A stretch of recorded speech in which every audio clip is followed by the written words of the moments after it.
Hello दोस्तों, pharma ज्ञान में आप सभी का स्वागत है। आज हम बात करेंगे एसिब्रोफाइलिन के बारे में।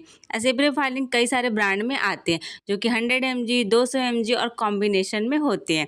यह एक प्रिस्क्रिप्शन मेडिसिन है, यानी डॉक्टर द्वारा लिखी जाने वाली दवा, जो कि श्वसन संबंधित दवा है, जिसका यूज COPD यानी chronic obstructive pulmonary disease, asthma और ब्रोंकोटाइटिस जैसे फेफड़ों की बीमारियों के इलाज की रोकथाम के लिए किया जाता है।